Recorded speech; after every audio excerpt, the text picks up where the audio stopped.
Olá, sejam muito bem-vindos a mais um episódio do Podcast Networking. Hoje a gente vai conversar com o Dr. Gabriel Almeida.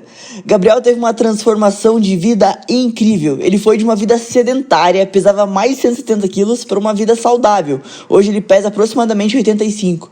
Ele tornou-se um biohacker e hoje divulga gratuitamente dicas sobre saúde, jejum, alimentação, corridas, aplicativos para monitorar a saúde e muito mais. Corre, que o episódio ficou imperdível.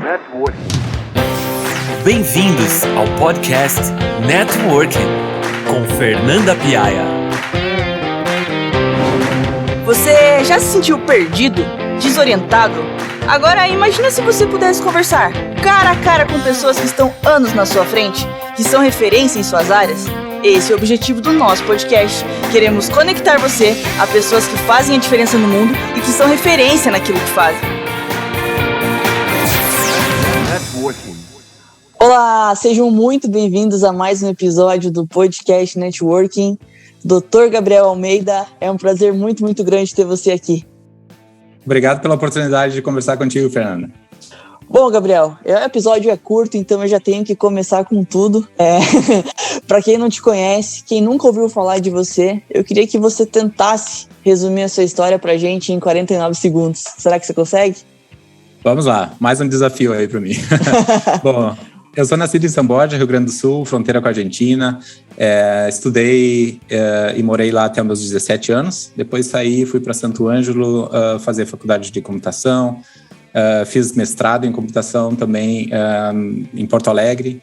Aí tive a oportunidade de sair do país, fui para o Reino Unido primeiro, depois passei um tempo em Portugal com a minha família.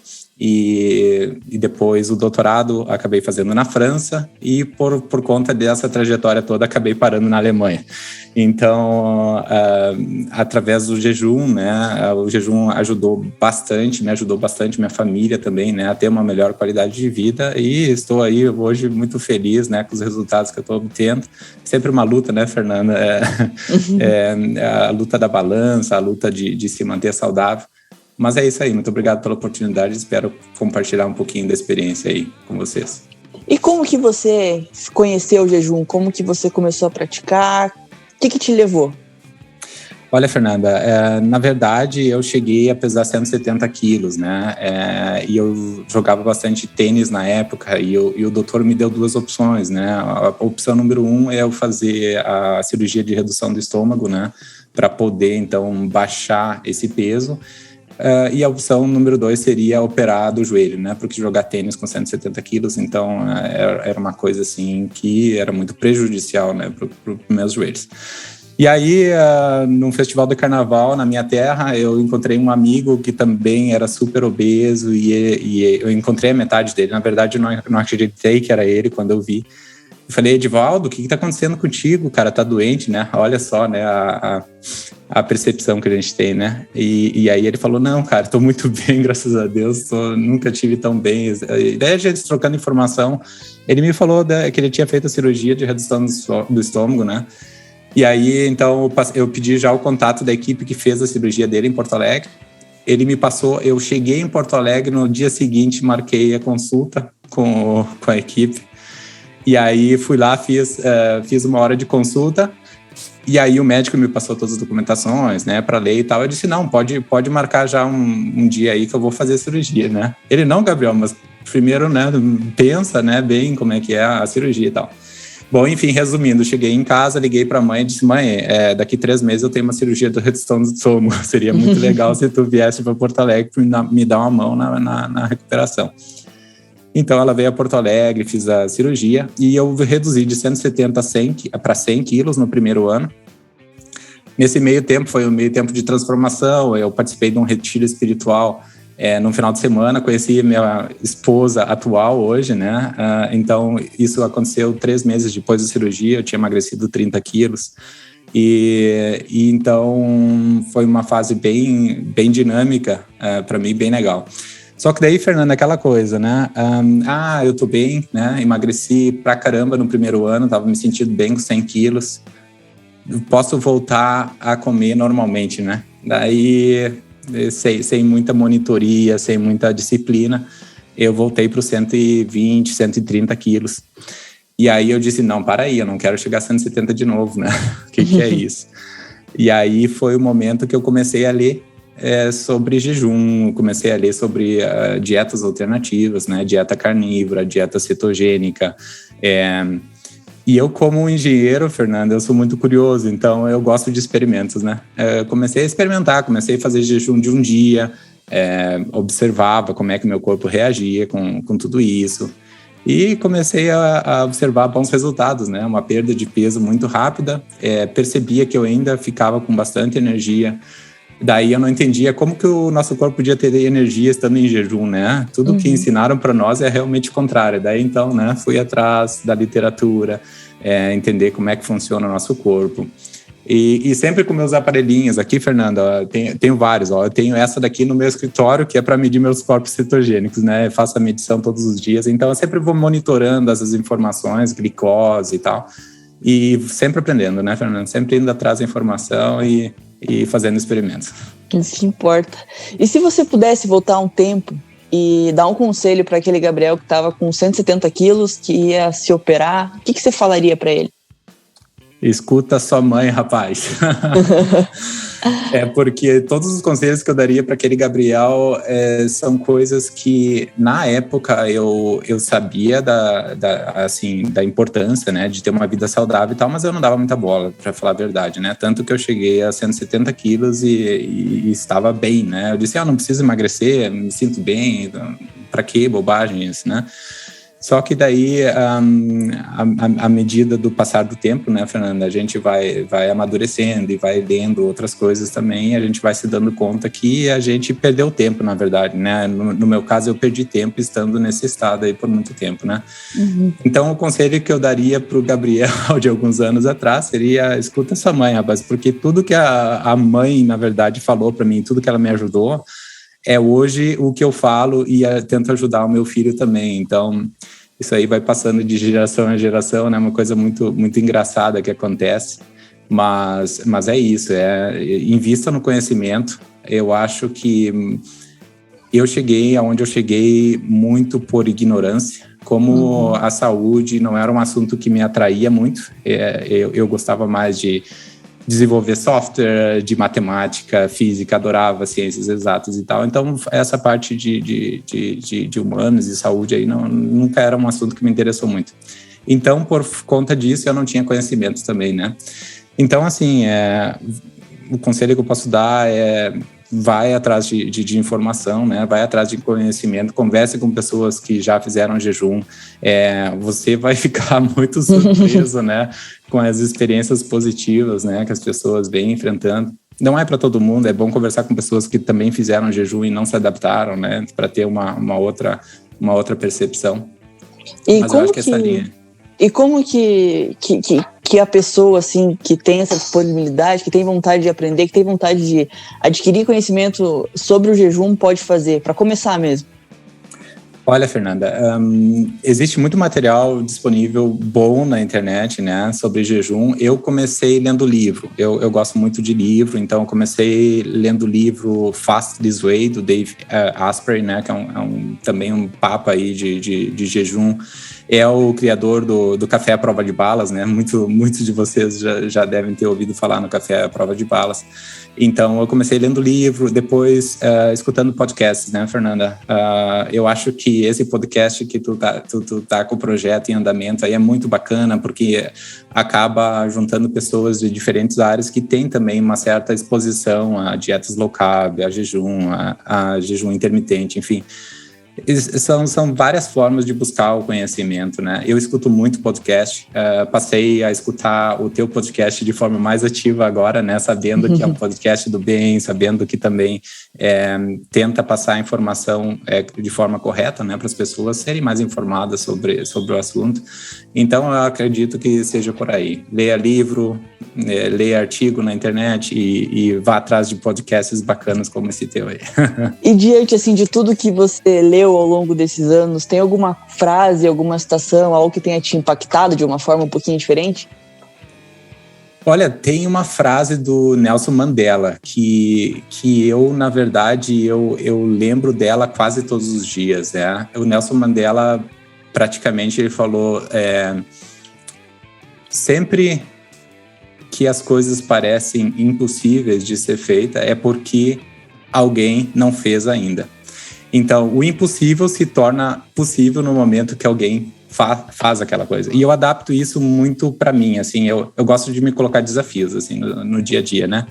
Então, meu primeiro desafio, quando eu comecei a correr, foi correr 1 quilômetro sem parar, né? É um desafio que hoje parece ser muito simples, né? Mas para quem nunca tinha corrido na vida, é um desafio bem grande. Então, eu disse, Gabriel, é o seguinte, parece impossível correr 1 quilômetro sem parar, mas tu vai fazer isso possível, sabe? Porque muita gente já fez e é contigo agora, né?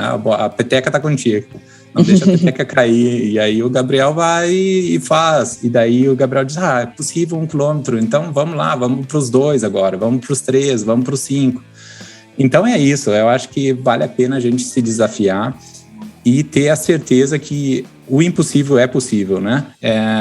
O que, claro que a gente não pode fazer é somente sonhar e não colocar as coisas em práticas, né, Fernando? Eu fui um cara que nunca fui disciplinado, nunca tive, assim, disciplina de fazer exercícios diários e tal, mas sempre fui uma pessoa muito curiosa e cabeça dura também, né? Então, eu coloquei na cabeça que ia correr uma meia maratona, fui lá e corri, sabe? Cheguei aos trancos e barrancos, né? Como diz, mas corri. E agora tenho o sonho de correr uma maratona de Berlim no ano que vem. Legal. Assim, tô muito abaixo do treino. O máximo que eu corri até hoje foi 23 quilômetros, então uma maratona é quase o dobro, né? Tem muito chão pela frente, mas tenho isso na cabeça e eu sou teimoso e eu sei que eu vou fazer acontecer, entendeu? A vida só fica legal depois dos desafios, né? Senão é muito sem graça, muito monótono. Exatamente. Eu acho que isso nos tira da zona de conforto e é saindo da zona de conforto, né, Fernanda, que é quando a gente aprende muitas coisas, né? Então, eu escutei também o podcast que tu fizeste com o Fernando, né, da Super Sapiens, achei bem bacana o exemplo que ele deu, né, da cachoeira lá, tomando banho de cachoeira a 0 graus, né? E os amigos falando, poxa, Fernando, que legal que tu consegue fazer isso, né? Que bom que tu gosta. E ele falando, não é porque eu gosto, eu faço porque eu sei que vai me fazer bem. Eu não me sinto confortável, né? Estando nessa temperatura. Então, são coisas, assim, que eu me identifico muito quando escuto pessoas, assim, compartilhando conhecimento nessa área, porque é exatamente isso, né? Eu não me sinto confortável correndo meia maratona, mas eu sei que me faz bem, eu sei que vai me ajudar na minha saúde e eu sei que vai me preparar melhor para encarar os novos desafios aí. Então é isso aí, se desafiando sempre e tocando a bola em frente. E agora chegou a hora dos nossos patrocinadores. Solta o som, DJ!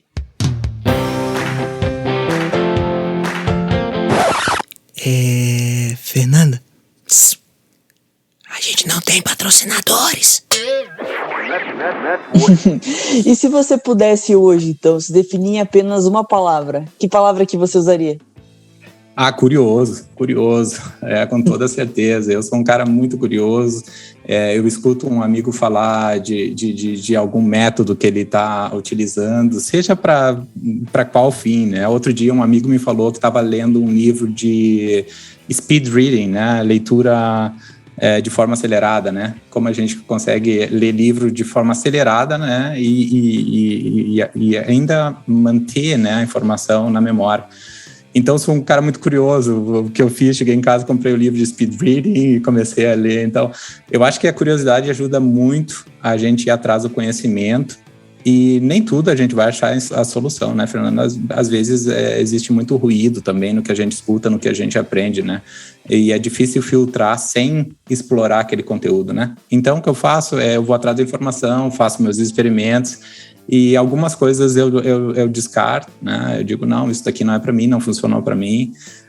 Mas muita coisa eu consigo utilizar no meu dia a dia e enfim, passar essa experiência também para as outras pessoas, né? É legal ter a capacidade, né, de colocar o conhecimento em prática, né? Muita gente fica só na teoria e muita gente só vai na prática sem ter uma base por trás. Então, acho que conseguir alinhar os dois é algo assim fundamental, né? Eu acho que isso está muito relacionado também ao tipo de educação que a gente teve, né? A minha educação, assim, a mãe sempre deu muita liberdade para a gente explorar as coisas, né? Fazer tudo que a gente queria fazer, e ela sempre falou, não, se der errado, tudo bem, é importante também errar, a gente aprende com as falhas. Então, eu acho que isso me fez uma pessoa bem cabeça aberta e curioso também. Eu não tenho medo de errar, né? Eu vou lá, faço, exploro, e muitas coisas não dão certo, eu bato a cabeça, enfim, e daí eu sei que aquilo lá, então, não foi uma coisa que me trouxe nenhum benefício, né? Mas eu acho que em muitos casos vale a pena arriscar, né? Explorar novas coisas, porque é aí que a gente acaba descobrindo coisas muito legais e acaba ajudando a nossa vida. Então, para todo mundo aí que é muito teórico, né? E não está vendo muito resultado, né? Eu aconselho plenamente de começar a colocar essa teoria em prática, né? Um pouquinho, e começar a se observar, começar a observar os benefícios, né? Que a prática traz no dia a dia das pessoas. E se você fosse, assim, dar um conselho para alguém que está totalmente perdido, o que você falaria para essa pessoa? Olha, primeiro aquela coisa que todo mundo fala, né, Fernanda? Faça alguma coisa que te dê prazer, né? Faça alguma coisa que te dê alegria em acordar, né? Isso são conselhos genéricos, eu vou dizer, né? Que a gente escuta em vários lugares, e vários livros também mencionam isso, né? Fazer alguma coisa que te dê prazer. Mas, na verdade, eu acho que um conselho muito bacana é se fazer o networking, né? Como o tópico do teu podcast, o nome do teu podcast, networking com as pessoas do bem, as pessoas que são informadas, as pessoas que não têm medo de errar, as pessoas que identificam mais com os valores que você tem. Porque quer queira ou quer não, toda a energia positiva que a gente larga no mundo acaba retornando, né, pra gente. Então, é muito bacana isso também, aprendizado aí que a gente tem, conversar com outras pessoas. Então, é isso, o conselho é se conecte às pessoas do bem. Não venha com aquela desculpa, mas eu não conheço o fulano, mas o fulano é muito ocupado, ele não tem tempo para mim. Não.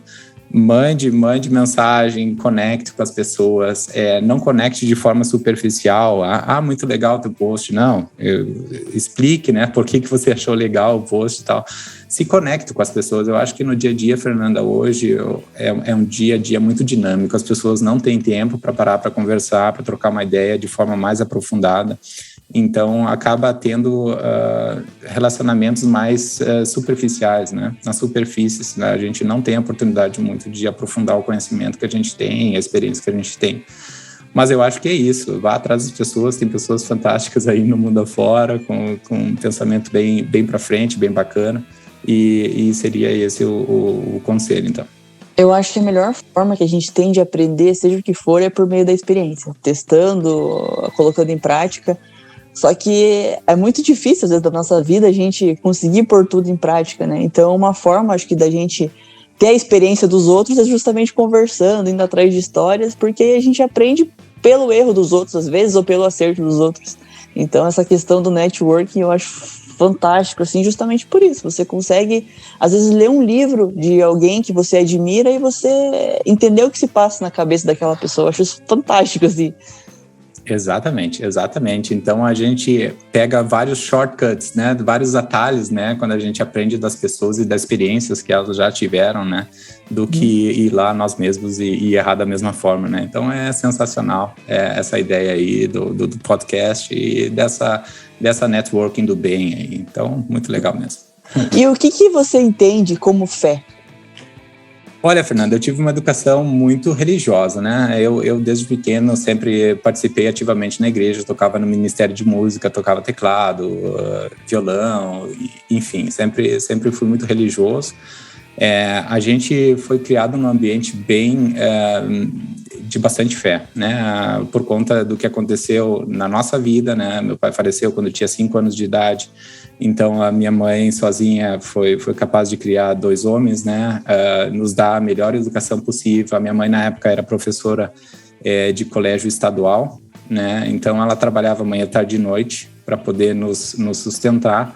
E depois a gente teve a oportunidade também de fazer faculdade privada, né? Uma faculdade super boa, na época bastante cara também, né? Bastante difícil, né? Para as condições que a gente tinha em casa, mas foi um investimento muito, muito, muito bom, né? Que hoje, enfim, tá tendo retorno, né? Acredito eu. Pelo menos a mãe tá feliz, né?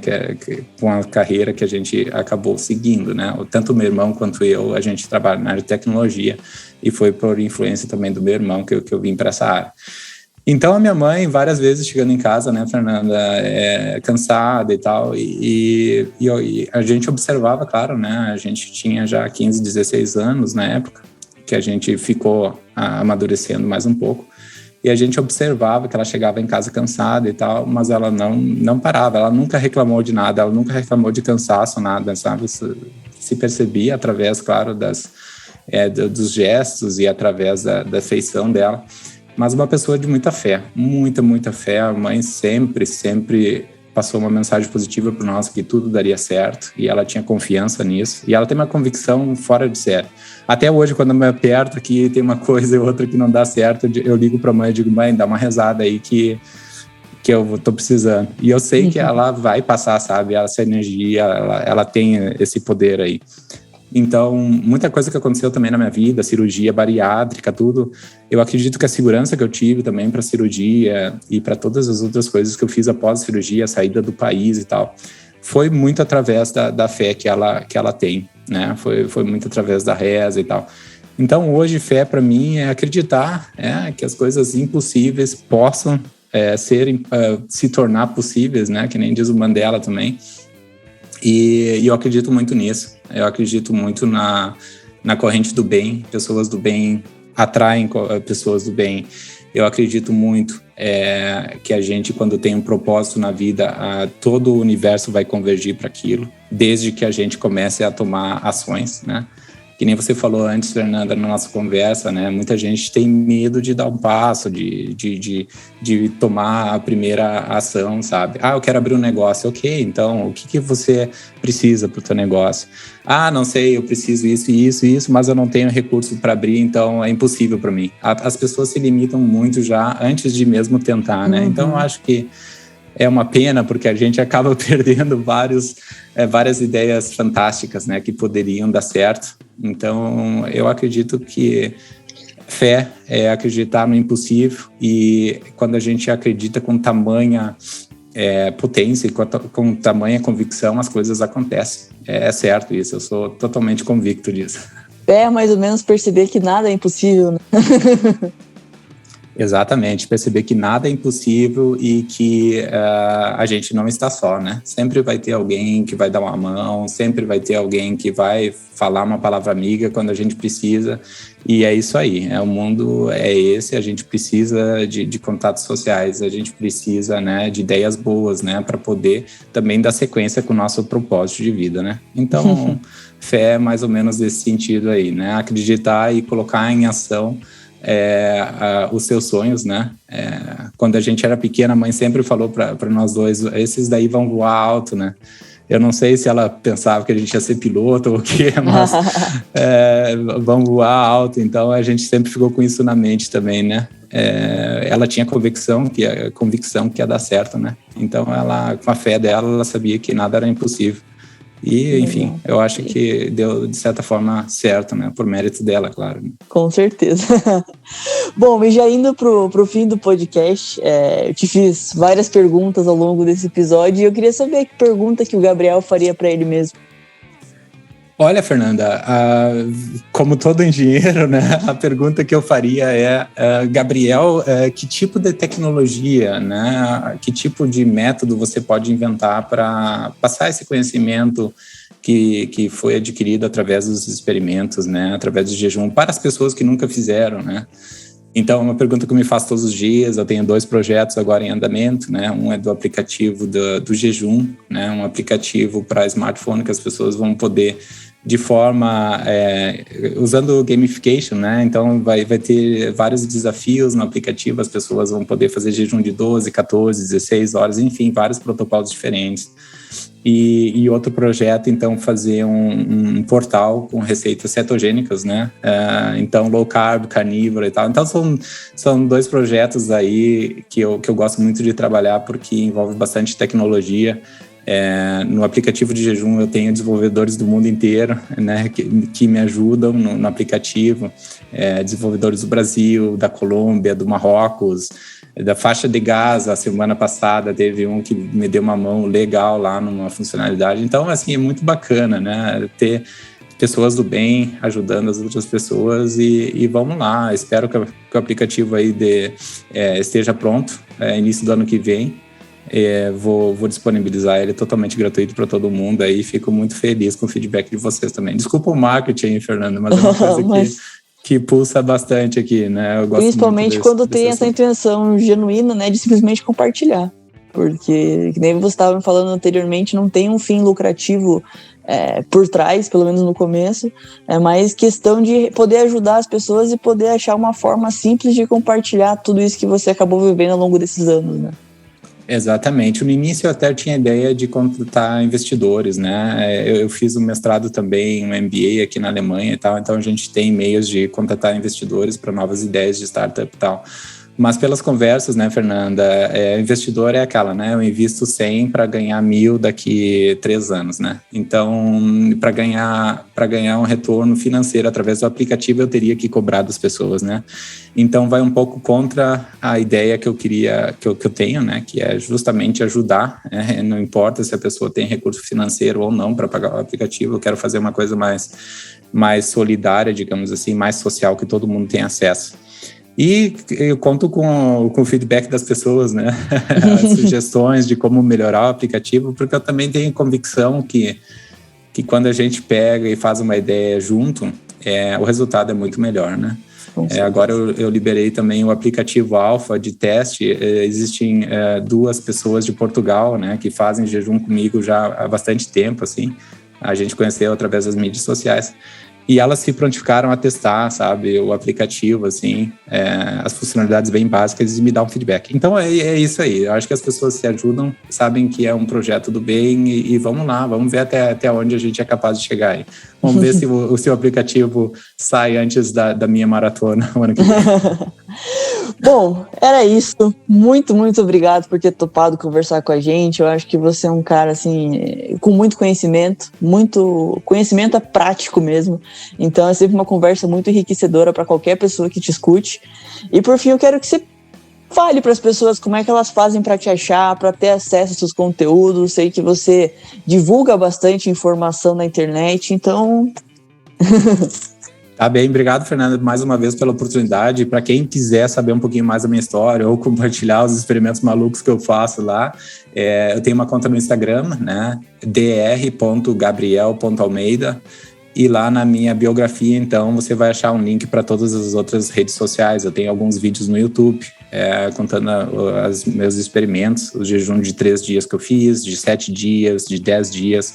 E em cada experimento eu vou lá e mostro a alteração fisiológica no meu corpo, né? Então eu meço tudo como bom engenheiro, eu meço a glicose, eu meço os corpos cetogênicos, eu meço a medida do meu corpo. Então eu passo todas essas informações para as pessoas através do YouTube. E para quem não gosta de assistir vídeo e tal, eu escrevi alguns artigos também no meu site sobre os meus experimentos também. E também você acessa meu site através da minha biografia do Instagram. Então lá é o ponto de entrada bem fácil de me achar nas redes sociais aí. Vou colocar aqui na descrição para garantir que todo mundo consiga acessar de jeito fácil. Obrigado, Fernando. Obrigado pela ajuda aí também. Obrigado, era isso. E até o próximo episódio. Obrigado, fique com Deus.